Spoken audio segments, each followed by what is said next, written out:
So hey everyone, just a quick update on where the 848 project is at right now. As you can see, it's got some color, some interesting color. It could be argued, but color nonetheless. It was funny when I posted some still photos to an 848 rider's page or owner's page.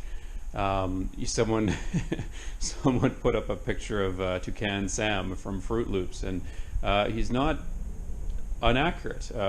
Yeah, it's kind of got some color on it, but anyway, I guess the whole current trend of primer gray or versions of Nardo gray on bikes is the new understated look. But I thought, well, you know, I had some leftover blue, I had some leftover black. I did go buy a couple of spray cans of yellow just because. And I forgot why. I used to paint all of my race bikes yellow back in the day, and then I quit, and I remember why. Spraying yellow is a bit of a pain in the arse. It's not an easy color to spray. It seems to be almost translucent and mottled for like the first 5 or 6 coats, and then it starts to fill in and become a bit more uniform. So anyway, that's good old, I can't remember if it's Tremclad or Krylon, but anyway, Canadian Tire Spray Bomb Special with some 2-pack proper automotive clear coat over top that I get from the local automotive supply finishing store. So I don't have to worry about a compressor and a gun and cleaning it and that sort of thing. So yeah, so this is where it's at. A few more stickers to add. There's always more stickers to add. You can see my little piston broke guy is proudly perched on the front part of the fairing.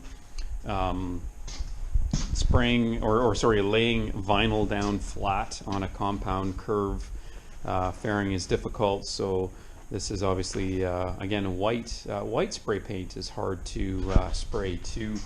I find, again, maybe it's just the crappy spray paint that I buy, but you can kind of see that it's a bit rough here. And I did, before I sprayed it with clear, I knocked it down with some 1000 grit, but it always comes out almost half dry. I don't know if it's the pigment in the paint or what, whereas black never has that problem or any of the colors. So anyway, yeah, some stickers from eBay for a relatively good price, and yeah, I'm kind of happy with how it works. It simply will be easy to spot on the track anyway with the colors. The red, you know, of all the colors, you know, a buddy of mine pointed out the red doesn't quite fit with the rest of it, and I almost wondered if I had a black tank or a black fender, it would look better. But and that is a very nice, like, that tank is in excellent shape, but I'm not too keen on taking what is a tank in nice shape and then, you know, hitting it with a spray bomb in black. There are black 848, 1098 tanks on eBay for relatively cheap. Shipping is always killer though because of the size of the box. They're just a simple plastic tank. They're not expensive like a steel one or certainly an aluminum one. But again, it's an expense that I don't think I'll bother with. It'll just be red. I do have some some tank grip pads in black that are on their way in because that's a very slippery tank, and it's also a very narrow tank. So that'll cover up a bit more of the red real estate. But again, you know, it's not like I've hired a PR company to come up with a paint scheme. It is what it is, as they say. So the yeah, that again, automotive you know, aerosol clear coat that you can get, and I showed in another video, does a good job of giving a fairly durable finish. A couple things that surprised me I didn't notice with these rear sets. The shape of this rear brake lever here is different than OEM, so it fouls on the fairing. So I'll swap that out for the OEM one, and I guess, you know, I'll keep it as a spare in the event that if I crash this bike and damage the OEM brake pedal, I've probably damaged this too. So the fact that this fouls here isn't going to be a big deal. I thought about trimming it or cutting it out, but I'll just leave it. It'll muck up the paint. It's one of those little details which you don't think about when you buy aftermarket parts. Like it should fit, right? Well, it doesn't. So I'll swap out this arm for the OEM one, which I'm 99% sure clears a lot better. What else? Oh, I've gotten replacement front bearings for the front wheel. There was just a little bit of you spin it and you spin the bearing with your fingers, and there's a little bit of a clicking or something like that. So for the price, swapping out with new bearings makes a lot of sense. And we'll do the made in Canada trick. For those of you who live in warmer climes, you wait till it gets to be about -40, which should be in about a month. You leave the bearings outside overnight, take the wheel inside overnight, pull out the OEM bearings, heat up the hub slightly or maybe even not at all, and at room temperature, bearings which have been subjected to -30 degrees Celsius will fall in.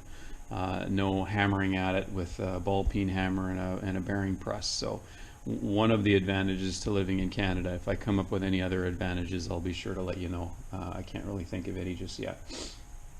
Oh yeah, and the last gearing option has come in, and it took a long time to get here. It was coming from France, and it kind of got lost in Canada for a little while. It got from a shipping hub in France to Canada in like 2 days, because of course it flew out, and then it was somewhere in Canada for almost a month, but it got here eventually. And it's kind of a neat looking thing. Ergol, which I think is a temper or a type of aluminum that's maybe a bit harder or hardened. Someone who knows more about this could probably tell me, but it's a 38. So I think if my online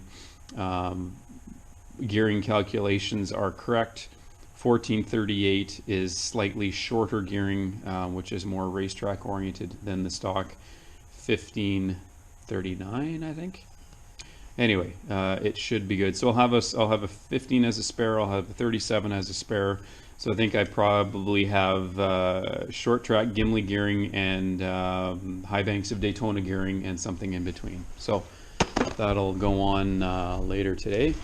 The only other thing that I'm going to think about in the short term is this adjustable rod, which you can see just tucked in behind the exhaust system.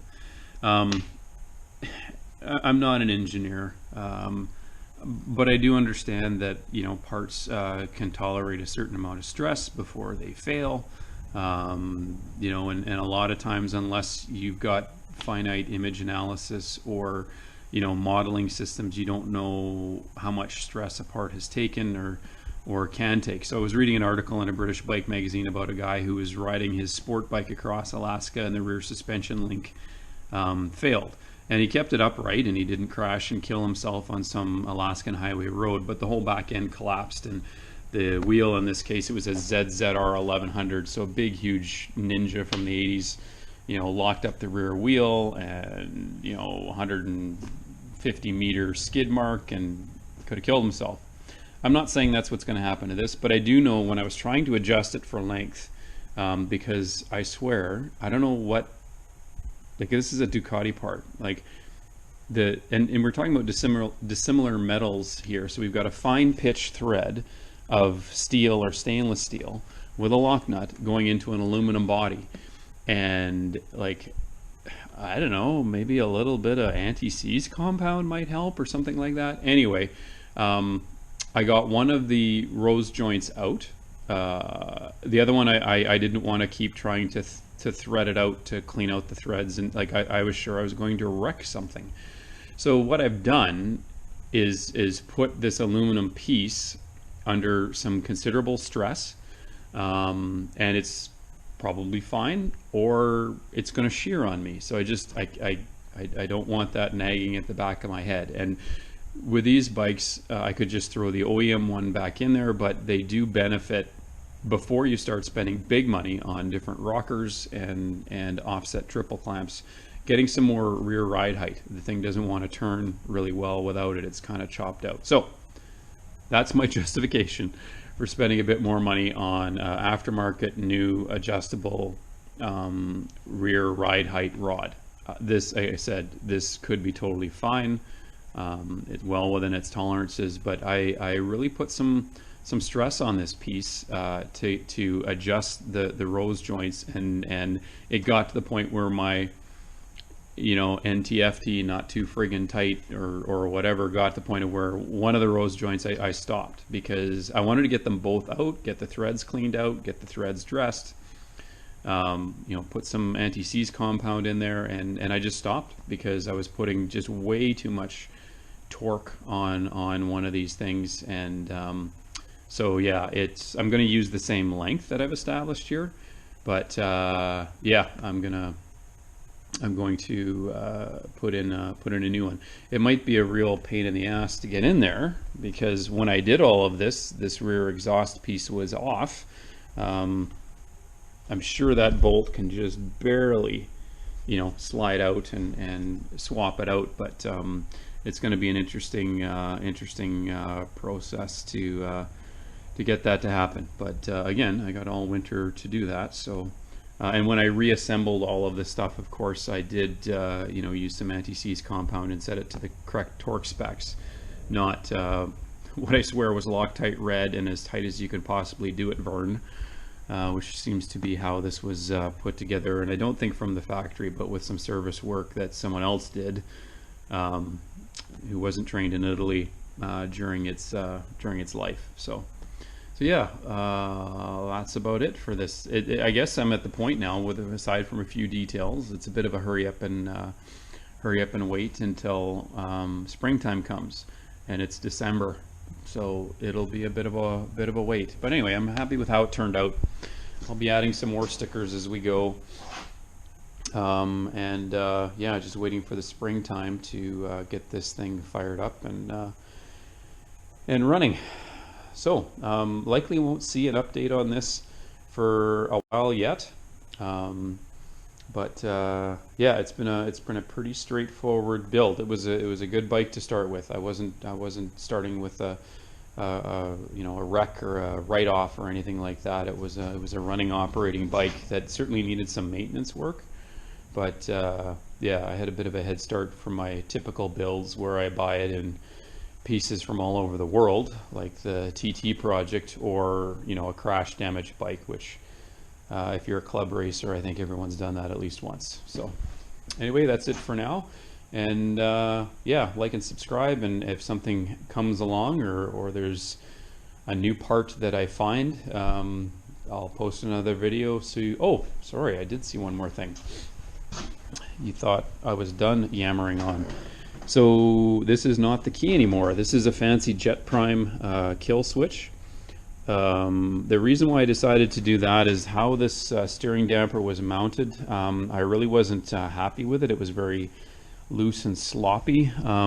Using the original ignition, you know, tumbler piece, there was, you know, a couple just thinner spacers or different bolts or that sort of thing. So I thought, well, if I got rid of that, and there was a more direct mounting here between, you know, spacers and brackets and that sort of thing, that would lead to a sturdier setup. So this isn't the strongest place to mount a steering damper, but again, I don't have this cranked up to 100 so that it's rock hard and stiff, and obviously it's also a lot of a cleaner look.